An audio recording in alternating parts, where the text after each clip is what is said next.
July 5th, 1970. Montreal Airport was as busy as any other day. Passengers hurriedly walked through the corridors. Families said goodbye with hugs and kind words. Bags were checked in while the metallic voice of the public address system announced the next departures. Among the flights of the day, one in particular, Air Canada, Flight 621, bound for Los Angeles with a brief stopover in Toronto. 109 people boarded that morning. Men and women with different destinations, smiling children next to their parents, professionals anxious to get to important meetings, and even couples on their honeymoon. For them, it was just another trip, just a few more hours until their final destination. Little did they know that, when they walked through the door of that plane, they were saying goodbye to everything they knew. Flight 621 was operated by one of the most modern aircraft of the time, the McDonnell Douglas DC-8. A reliable aircraft, designed for long flights and equipped with the latest in aerodynamic technology. But even the most robust machine is vulnerable when small mistakes happen. And in this case, small mistakes turned into a chain of catastrophic events. Have you ever stopped to think about how much we trust aviation? How many times have we boarded a plane, sat back in our seats, and without hesitation, entrusted our lives to the crew, the safety systems, and the aircraft? But what happens when something goes wrong? That's exactly what happened that July morning. What was supposed to be a normal flight, a trip like any other, quickly turned into a tragedy. At 8 a.m., the tranquility of the sky was interrupted by a fatal error, and in a matter of seconds, lives were destroyed and families were forever scarred. Today, we'll explore every detail of this devastating accident. What happened, why it happened, and how it impacted aviation forever. This is not just a story of numbers and statistics. It's a story of lives lost, of mistakes that could have been avoided, and of a legacy that still resonates in the memories of many. So, I ask you, have you ever trusted something so much that you didn't even question whether it could go wrong? Stay with me until the end, because this is a story that will make you look at the sky with different eyes. The year was 1970. Commercial aviation was experiencing a golden age, marked by technological advances and the global expansion of air travel. Flying was synonymous with status, comfort, and modernity. In Canada, Air Canada, one of the country's main airlines, was seen as a symbol of trust and excellence, transporting thousands of passengers every day. Among the most advanced models in its fleet was the McDonnell Douglas DC-8, an impressive aircraft for its time, known for its reliability and performance. Flight 621 was part of a popular route that connected Montreal to Los Angeles, with a brief stopover in Toronto. For most passengers, it was just another day, an ordinary trip that would take them to different destinations. There were families going on vacation in the California heat, businessmen traveling to important meetings, and even excited children, probably for the first time experiencing flying in such a large plane. On board, there was an experienced crew, led by a captain who had already logged thousands of flight hours. Everything seemed to be under control. But behind this apparent normality, there were silent challenges that aviation faced at that time. In 1970, safety and training systems were still under development, and many of the operational procedures depended exclusively on human experience and judgment. Despite the advances, plane crashes were not uncommon, and the human factor was often cited as one of the main causes.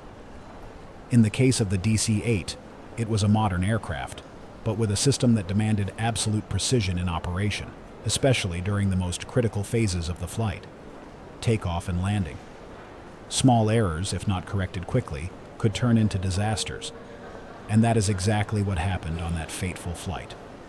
Now, imagine what the atmosphere inside the plane must have been like. The seats occupied, the buzz of conversations as passengers adjusted their carry-on luggage. A few people looking out the window, admiring the clouds. Perhaps a flight attendant passing by the aisle with a friendly smile, offering a coffee or a bottle of water. Outside, the sky was clear, and everything indicated that it would be a smooth journey. But it only took a small mistake to turn all that tranquility into chaos. How could something as simple as activating a system at the wrong time trigger a series of irreversible failures. Before we delve into the details of what happened in the air, let's reflect for a moment. How could technological progress, which promised to make aviation increasingly safer, still leave room for tragedies like this? This question mark. In our eagerness to innovate, have we neglected the need to better train our crews or to anticipate unexpected situations? These questions take us straight to the heart of what happened on Flight 621. To understand the tragedy, it is essential to know the technical and human details involved in this accident. After all, this story is not just about a plane that crashed. It is about how mistakes, no matter how small, can have devastating consequences. It was a calm, clear morning. Air Canada. Flight 621 was on its way without any sign of trouble. After a normal takeoff from Montreal, the DC-8 was heading to Toronto International Airport, where it would make a stopover before continuing on to Los Angeles. From above, the landscape was peaceful. Green fields, small villages, and the horizon marked by the sun's glow. For the passengers, this was a flight like any other. In the cockpit, Captain Donald Cameron, an experienced pilot with more than 13,000 flight hours, was at the controls. At his side were co-pilot Peter Hamilton and flight engineer Donald Rowland. The crew had vast experience and worked in unison. However, even the most trained pilots are subject to fatigue, pressure, and, as we shall see, mistakes that can be fatal.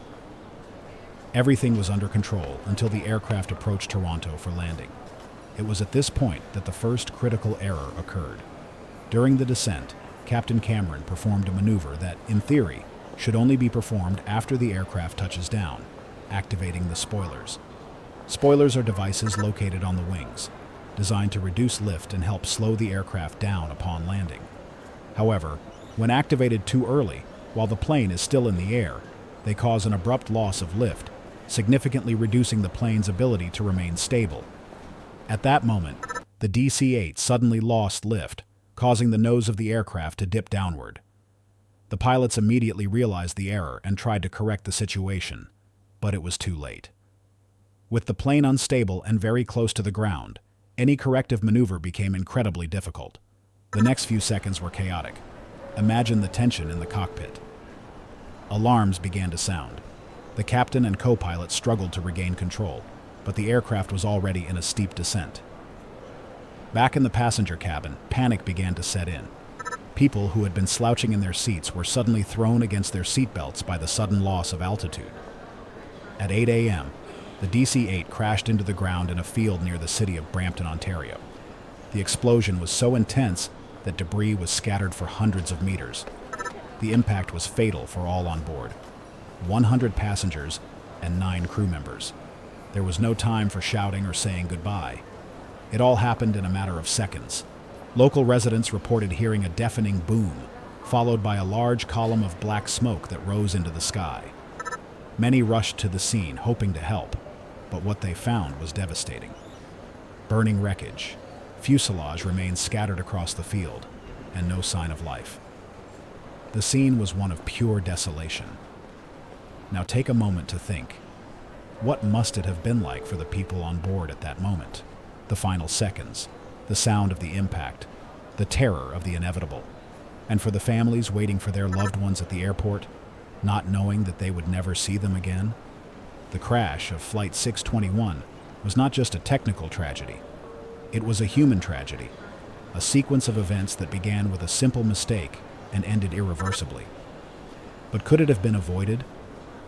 This question leads us to the next chapter, the investigation that revealed not only what happened that day, but also the challenges and failures that marked aviation at that time. On the morning of July 5, 1970, the residents of Brampton, Ontario, could never have imagined what was about to happen. A deafening boom shattered the tranquility of that rural area, followed by a huge column of black smoke that rose into the sky. People ran out of their homes looking toward the field where Flight 621 had crashed. What they found when they arrived at the scene was a sight that would forever be etched in their memories. The impact of the DC-8 with the ground was devastating. The plane's fuselage was completely destroyed, and pieces of what had once been a modern aircraft were scattered over a huge area. The wreckage was on fire, releasing a strong smell of burning fuel and melted metal. For the first residents to arrive at the scene, there was no doubt. No one had survived. 109 people lost their lives that day. Men, women, and children. Women, children. Entire families on board disappeared in a matter of seconds. Imagine the scene. Suitcases and personal belongings scattered among the wreckage, partially burned documents, children's toys thrown on the floor. Every detail, no matter how small, told the story of someone who was on board that flight. Emergency teams arrived quickly on the scene, but the scene was desolate. Firefighters and paramedics struggled to put out the flames and search for possible survivors, but it soon became clear that there was no one to be rescued. Every face of the rescue teams reflected helplessness in the face of such destruction. Meanwhile, at the Toronto airport, families of the passengers anxiously awaited disembarkation. They expected to see smiles, hear travel stories, and hug their loved ones. However, instead, they were greeted by an unsettling silence and news that no human being should hear. A visibly shaken Air Canada employee was tasked with informing the families that Flight 621 had crashed. Despair filled the terminal. Screams, tears, and people collapsing on the floor. The joy of waiting turned into an indescribable pain. Among the passengers were people of all ages. There were children traveling with their parents, like little Emily, just 6 years old, who was taking her first plane trip. There was also a young couple on their honeymoon, full of plans for the future. Businessmen like Richard Campbell, who was on his way to an important meeting in Los Angeles, and retired teacher Margaret Hill, who dreamed of visiting California. Each had their own story, cut short in tragic fashion. But what about those who stayed behind? The families who lost everything that day. How do you move on when fate acts so cruelly? The crash of Flight 621 destroyed not only the lives of those on board, but also the lives of those left behind. For them, grief was accompanied by an emptiness that could never be filled. The tragedy did not end at the moment of impact. It spread like wildfire, reaching families, friends, and even Canadians themselves, who watched the news on radio and television in horror. Many asked, how could this happen? How could a normal flight, on a quiet morning, end this way? And how would you react if you received news like this? To lose a loved one so abruptly, without even having the chance to say goodbye. It is hard to imagine the weight of that pain. The tragedy of Flight 621 was a cruel reminder of human frailty. But it was also a call for change. Mistakes like those that occurred that day could no longer be ignored. The investigations that followed would not only seek answers, but also the responsibility to prevent something like this from happening again. These stories, while painful, need to be told. Not only to honor the lives lost, but also to ensure that the lessons learned from tragedies like this are not forgotten. Now, let's take a closer look at what happened in the aftermath of the disaster. How did authorities handle the investigation? What were the findings that changed aviation forever? After the tragedy of Air Canada Flight 621, Canadian aviation authorities immediately launched a detailed investigation to understand what led to the catastrophe. Charred wreckage, flight recordings, and witness statements would be the key pieces in piecing together the puzzle of what happened on that fateful day. It was a difficult task. The impact of the plane and the subsequent fire had destroyed much of the aircraft, making technical analysis a real challenge. But little by little, investigators began to unravel the sequence of errors and failures that culminated in the accident. Initial analysis of cockpit recordings revealed a crucial piece of information. Captain Donald Cameron had activated the spoilers, devices located on the wings that reduce the lift of the plane, before the plane touched the ground. This action, which should only be performed after landing, caused a sudden loss of lift, causing the DC-8 to begin to fall abruptly. But why did the captain activate the spoilers in the air? This question led investigators to take a closer look at flight procedures at the time. At the time, the use of spoilers during landing was common practice, but their activation required extreme precision and attention. Pilots relied on manual procedures and coordination with the crew in the cockpit, without the aid of the automated technologies we know today. A small error in judgment could be catastrophic. The final report revealed that Captain Cameron, possibly in a moment of distraction or confusion, activated the spoilers before touchdown. This was compounded by another factor. The pilots did not. They immediately realized the seriousness of the problem and were slow to react. When they tried to correct the situation, the plane was already on an irreversible downward trajectory. In addition, investigators identified other factors that contributed to the tragedy. Crew training, although considered adequate for the time, was not as rigorous as what we know today. The pressure on pilots was also a point of discussion. They operated in an environment where they were encouraged to meet tight schedules, often dealing with accumulated fatigue and stress. Another aspect analyzed was the design of the McDonnell Douglas DC-8 itself. Although it was an advanced aircraft for its time, it did not have systems that prevented the spoilers from activating in inappropriate situations. This vulnerability was pointed out as one of the factors that could have contributed to human error, having such serious consequences. But the discoveries did not stop there. The investigation also revealed that there was a culture in aviation at the time that often placed responsibility solely on the shoulders of pilots, without considering improvements in aircraft design or the standardization of safety procedures. The accident raised an important question. Was aviation really as safe as it seemed? Had the reliance on the human factor been overstated? The answers began to emerge in the form of changes. After the crash of Flight 621, aviation authorities and aircraft manufacturers implemented a series of improvements. Safety systems were improved to prevent premature activation of spoilers, and more rigorous training was developed to enable pilots to deal more effectively in emergency situations. In addition, the accident highlighted the importance of the concept of crew resource management, which encourages more efficient communication between pilots, co-pilots, and flight engineers. This would help reduce the margin for human error by fostering a collaborative environment in the cockpit. But for the families of the victims, no amount of investigation or improvement could bring their loved ones back. All they were left with was grief and hope that the lessons learned from that tragedy would prevent others from going through the same experience. And here comes the question. Are we doing enough to learn from tragedies like this? Do lessons from the past really guarantee a safer future? The tragedy of Flight 621 was a watershed moment for Canadian and global aviation. Despite the pain, it led to significant changes that helped shape the safety standards we know today. But even with these improvements, one question remains. Are we truly prepared to deal with the unexpected?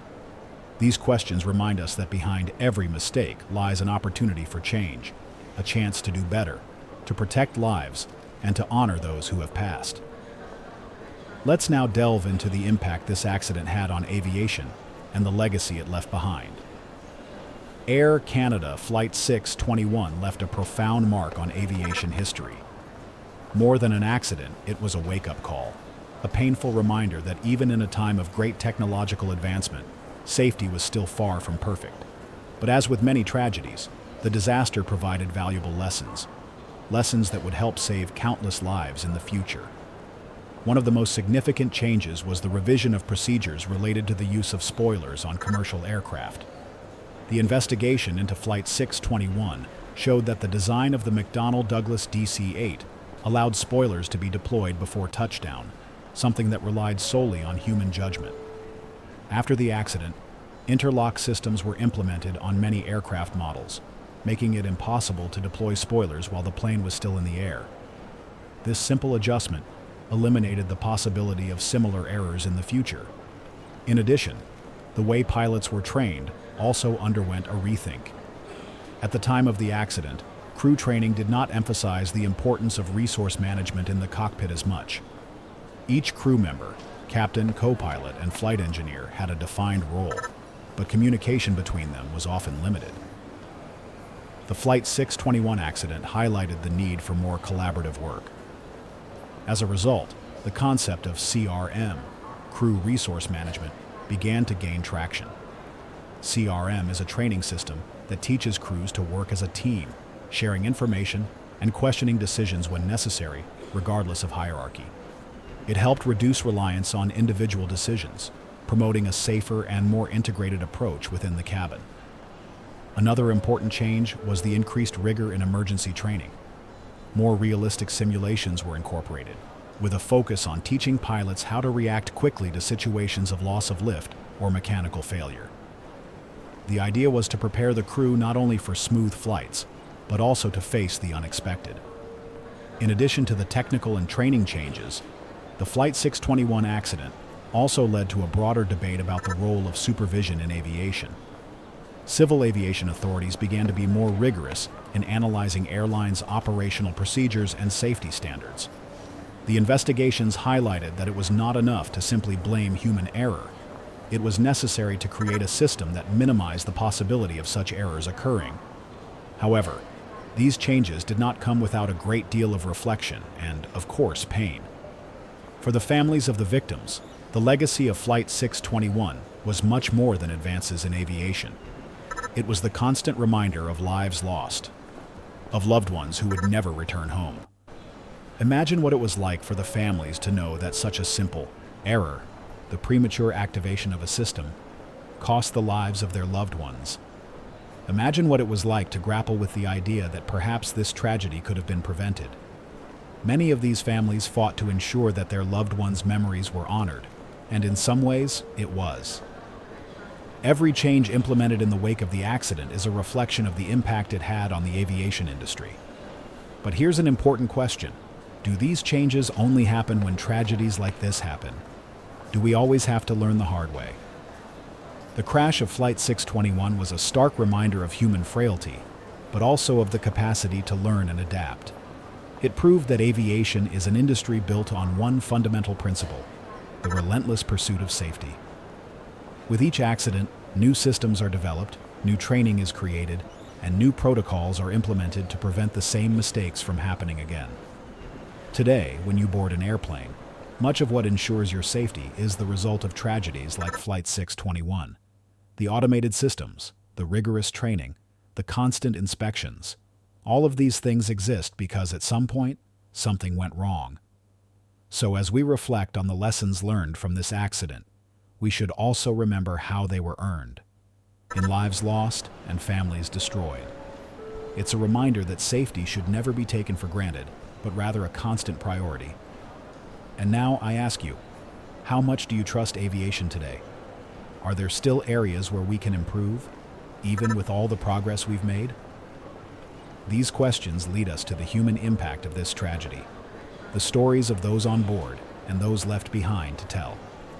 Let's dive into them.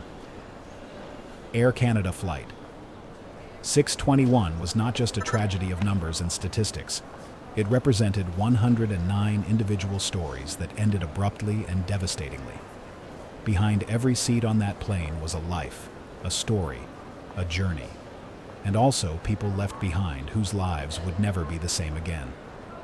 Among the passengers was the Thompson family: John, a 42-year-old businessman, his wife Anne, 39, and their two children, Emily and Michael, ages 6 and 9. They were on their way to Los Angeles for a vacation they had been planning for months. Emily was excited, carrying a new doll she had received the day before, and Michael was looking forward to visiting Disneyland for the first time. It was a special day for them, but it ended in tragedy that devastated their relatives who were waiting for news at the airport. Another victim was Margaret Hill, a 68-year-old retired teacher. She boarded Flight 621 alone, full of anticipation. After years of teaching, Margaret had decided to make a dream come true, to visit California. It was a trip she had planned for years, saving up to explore the American West Coast and have an adventure in her retirement. However, fate had not allowed her to reach her goal. And then there was Richard Campbell, a 35-year-old businessman who was traveling to Los Angeles to close a deal that could change his career. He had said goodbye to his wife and young son in Montreal, promising to be back in a few days with good news. That promise never came true.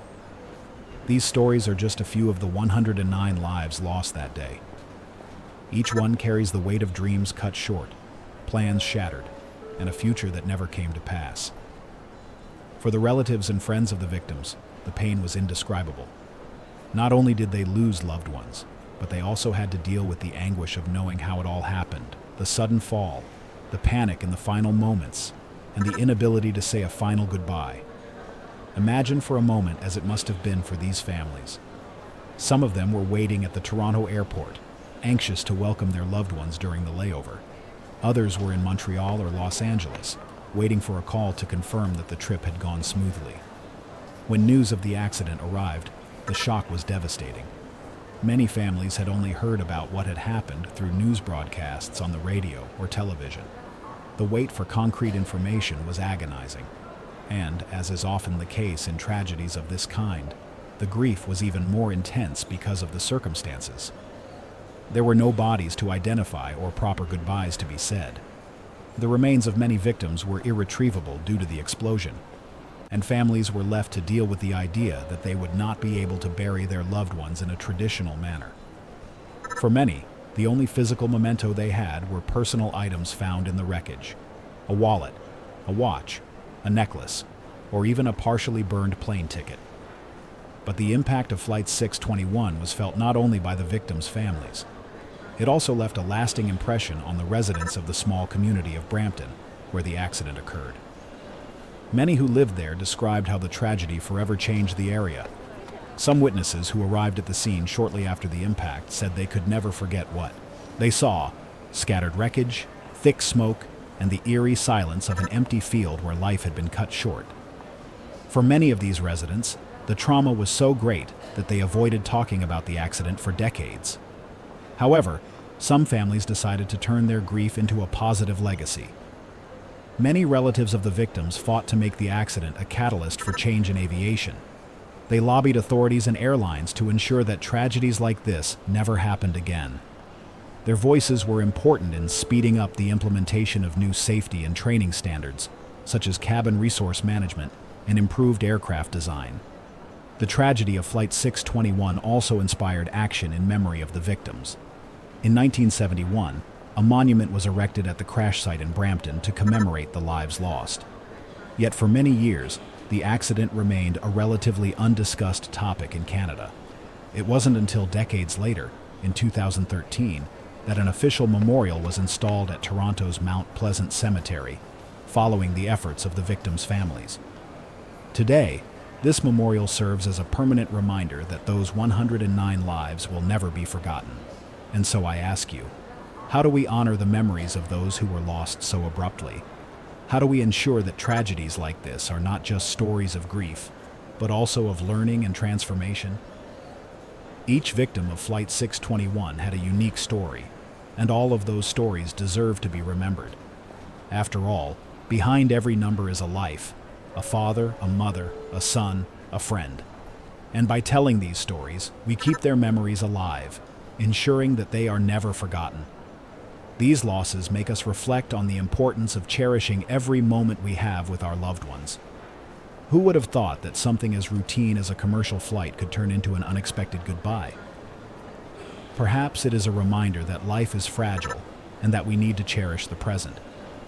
And more importantly, it is proof that the stories of those lost can still light our path to a safer future. Air Canada Flight 621 was not just a tragic accident, but a milestone in aviation history. It showed us, painfully, how small mistakes can trigger devastating consequences. But it also reminded us that even in the face of tragedy, there are important lessons to be learned, lessons that can save lives. Today, as we reflect on this accident, it is impossible not to think of the families who lost loved ones. For them, July 5th, 1970, will never be forgotten. It was a day that began with expectations and dreams, but ended in mourning and emptiness. Yet, those lives that were lost were not in vain. Every change in aviation safety, every improvement in training systems, and every new technology that is implemented carries with it the weight of those memories.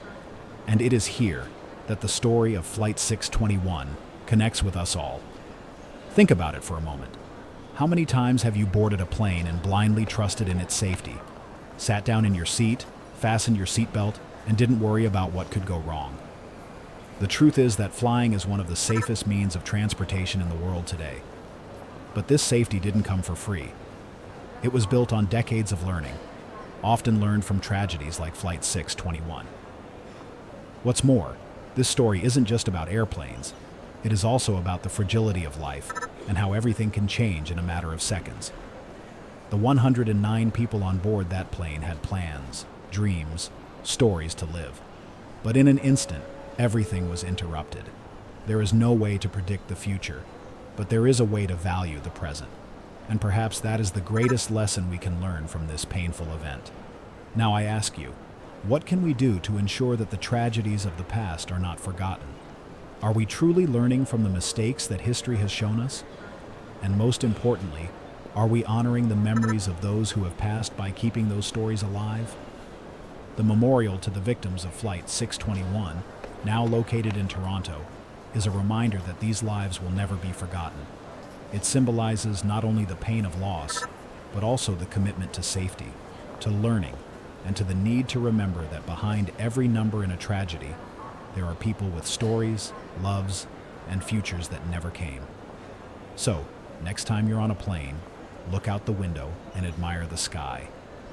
Think about all the lives that in some way contributed to making your trip safe, and above all, value the present moment. After all, life is a flight that, no matter how short or long, should be lived with meaning. If this story touched you in any way, share it with others. Stories like that of Flight 621 need to be known so that they are never repeated. Leave a comment telling us what you think. Are we really safer today? Have you ever had an experience that made you reflect on the fragility of life?